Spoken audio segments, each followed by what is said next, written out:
Salam damai sejahtera bagi seluruh mempelai Kristus dimanapun kita berada. Saat ini kita bertemu dalam program Suluh, Suara Penyuluh Agama Kristen di Kota Salatiga. Acara ini terselenggara oleh karena kerjasama dari Bimas Kristen, Kantor Kementerian Agama Kota Salatiga, dan Radio Betani FM 107.7.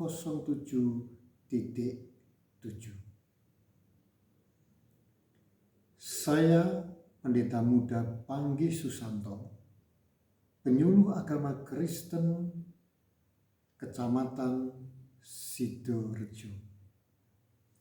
Mari sebelum kita mendengarkan firman Tuhan, kita akan datang di dalam doa.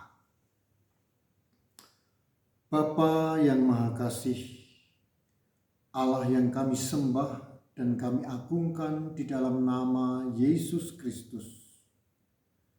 Suatu kehormatan yang besar bagi kami ya Tuhan, kalau saat ini kami boleh mendengarkan akan firman-Mu. Karena kami tahu bahwa firman-Mu adalah pelita bagi langkah kaki kami dan terang bagi jalan kehidupan kami.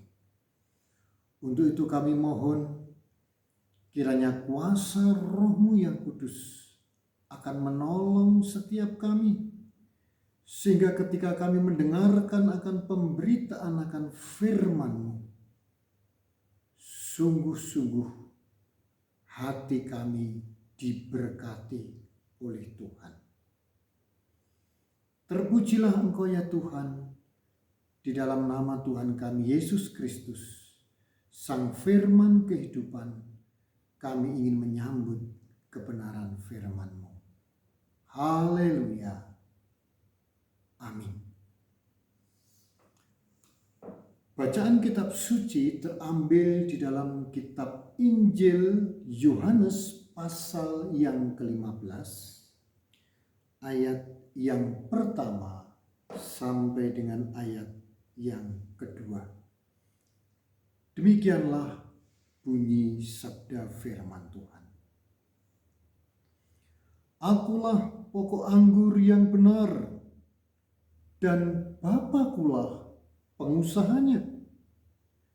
Setiap ranting padaku yang tidak berbuah dipotongnya, dan setiap ranting yang berbuah dibersihkannya, supaya ia lebih banyak berbuah. Demikian pembacaan firman Tuhan. Berbahagialah setiap orang yang mendengarkan firman Tuhan, tetapi yang paling berbahagia dan bersukacita adalah mereka yang menjadi para pelaku firman Tuhan. Haleluya. Para mempelai Kristus yang berbahagia.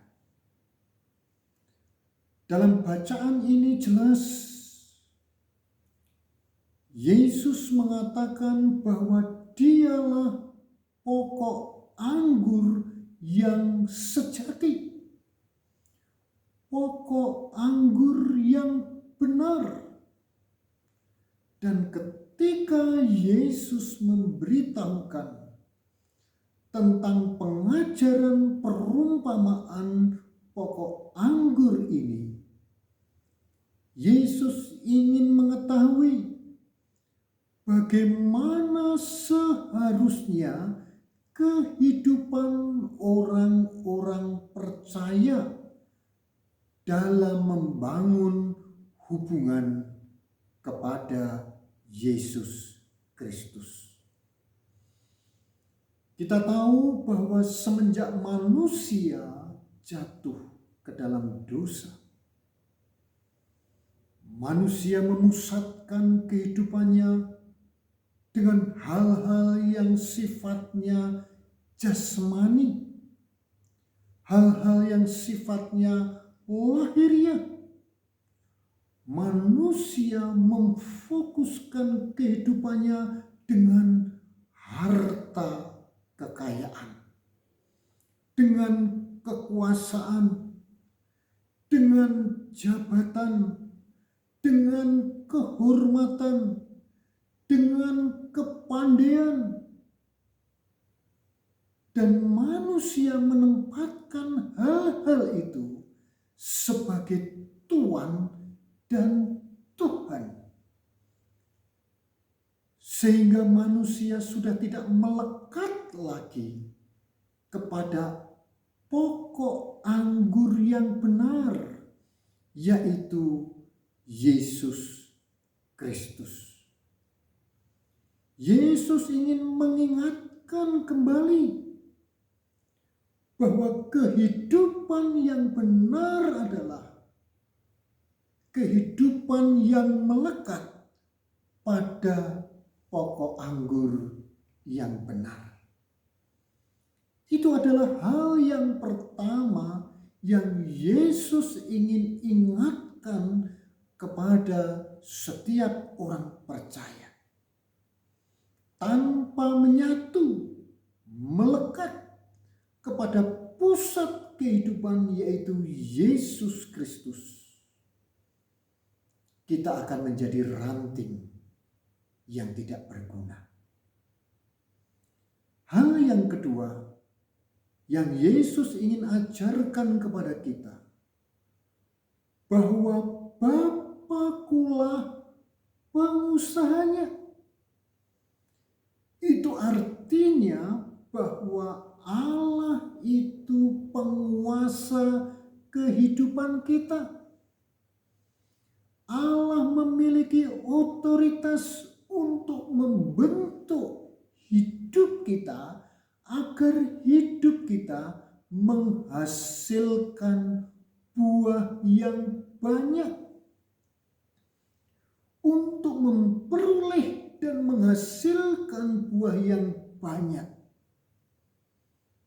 kehidupan ranting harus siap diproses oleh Bapa Sang Pengusaha kehidupan. Hal ini sebenarnya menggambarkan bahwa Bapa Sang Pengusaha itu adalah Allah yang mengasihi hidup manusia, yang digambarkan bagaimana hubungan seorang anak dengan seorang bapa. Seorang bapa tidak akan membiarkan anaknya ketika mereka hidup di dalam dosa. Seorang bapa tidak akan membiarkan ketika anaknya hidup jauh dari perbuatan-perbuatan yang tidak dikehendaki oleh Allah. Sehingga seorang bapa yang mengasihi anaknya, tentu dia akan menghajar anaknya. Dia akan memproses anaknya.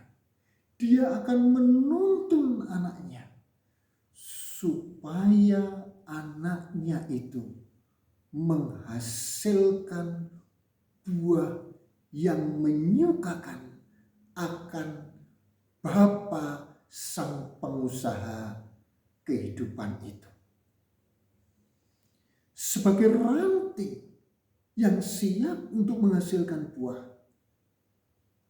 ranting itu atau orang percaya itu harus percaya kepada Allah yang akan memproses kehidupan kita menjadi baik. Ranting atau orang percaya yang melekat kepada pokok anggur harus percaya bahwa proses yang dikerjakan oleh Tuhan itu akan menghasilkan dan mendatangkan kebaikan bagi kita.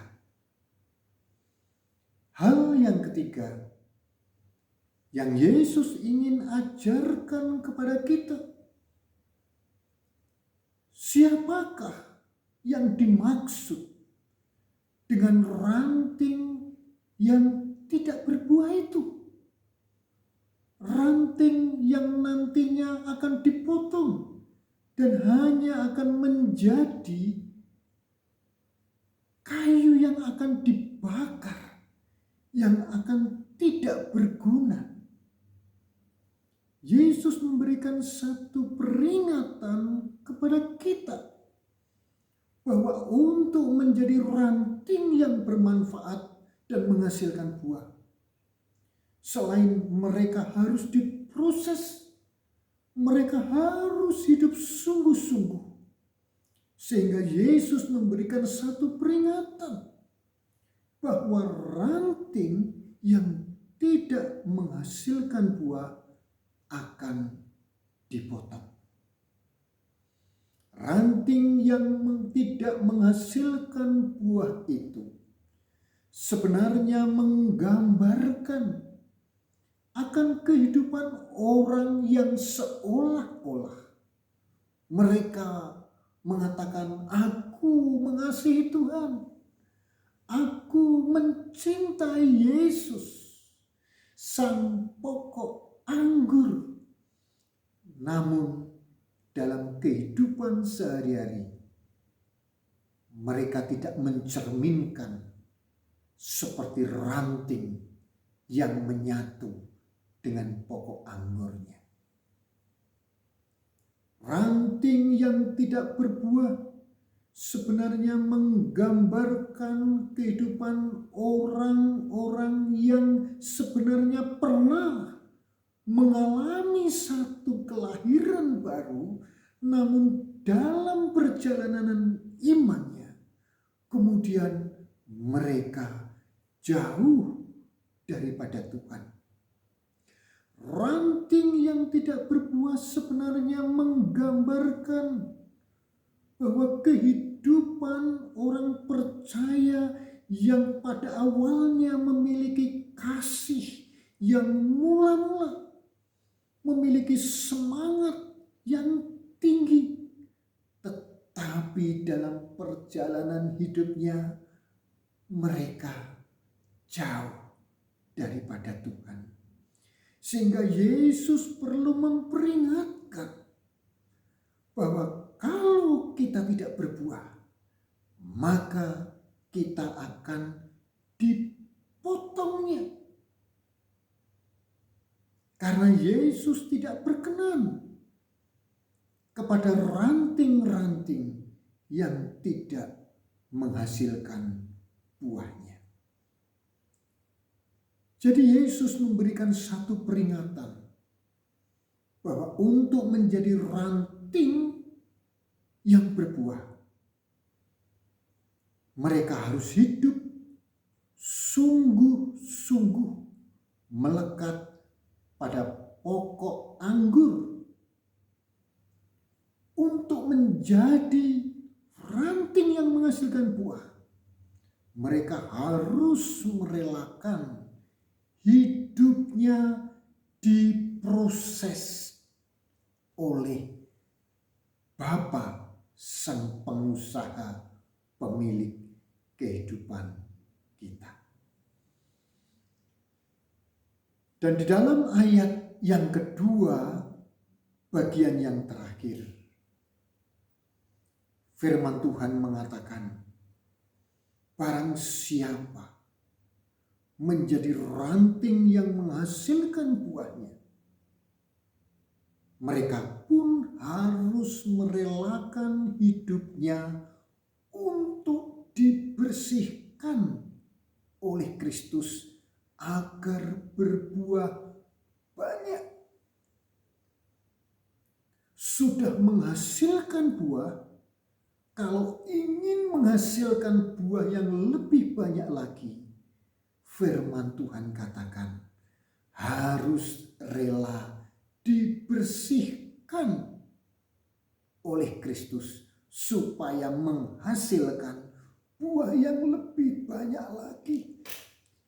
Itu arti artinya bahwa kalau kita bersedia menjadi ranting yang menghasilkan buah, maka kita harus tinggal di dalam pokok anggur yang benar, yaitu Yesus Kristus.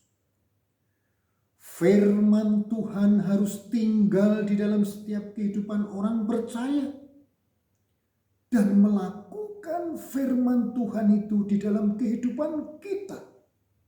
Dan janji Tuhan sungguh luar biasa. Apabila kita tinggal di dalam pokok anggur yang sejati, yaitu Yesus Kristus, firman Tuhan katakan, apapun yang kamu minta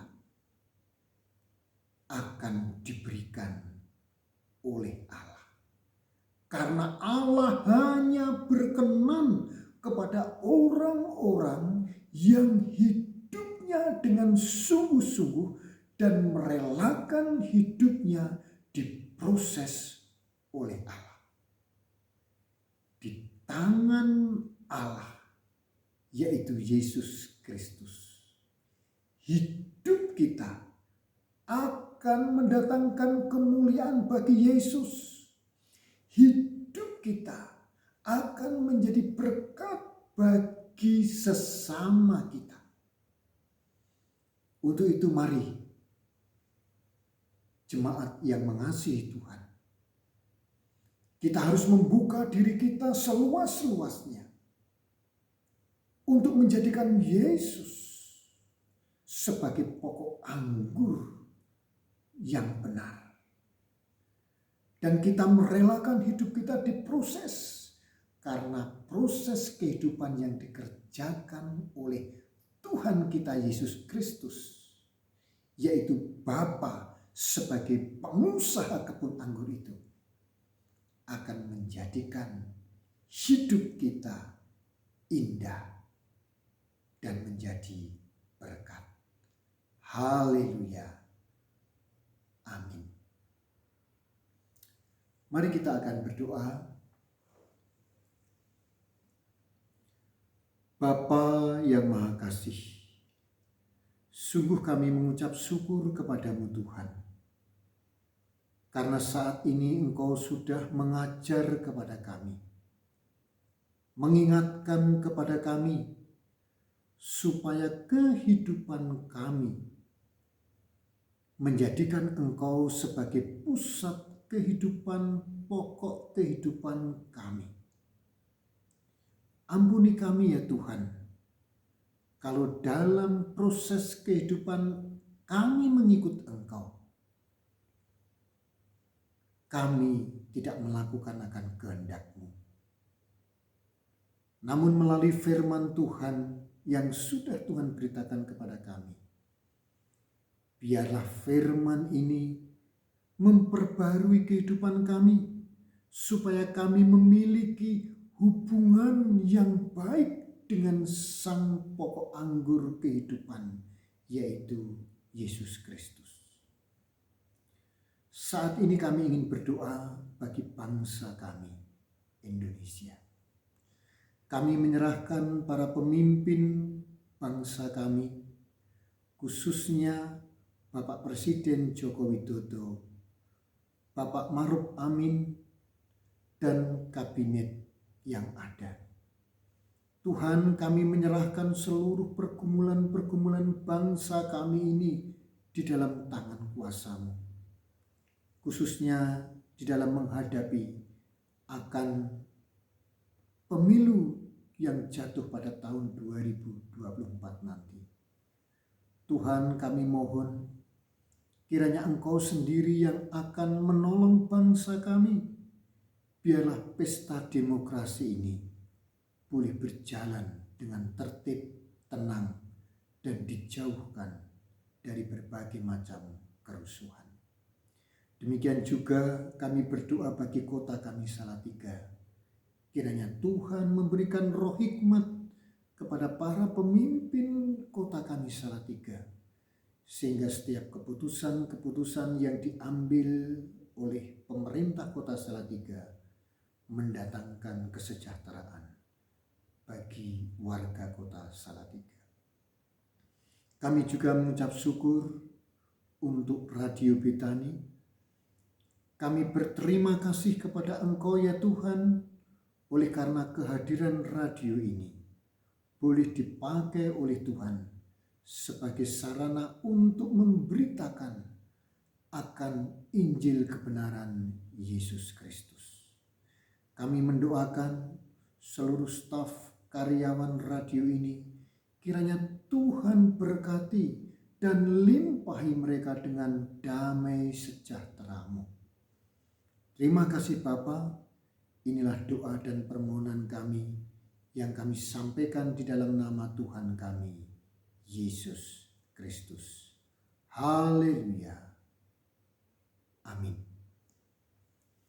Kepada seluruh mempelai Kristus dimanapun kita berada, kita harus tetap menjaga kesehatan kita supaya di masa-masa pasca pandemi ini kita senantiasa diberikan kesehatan dan kekuatan kepada Tuhan kita, Yesus Kristus.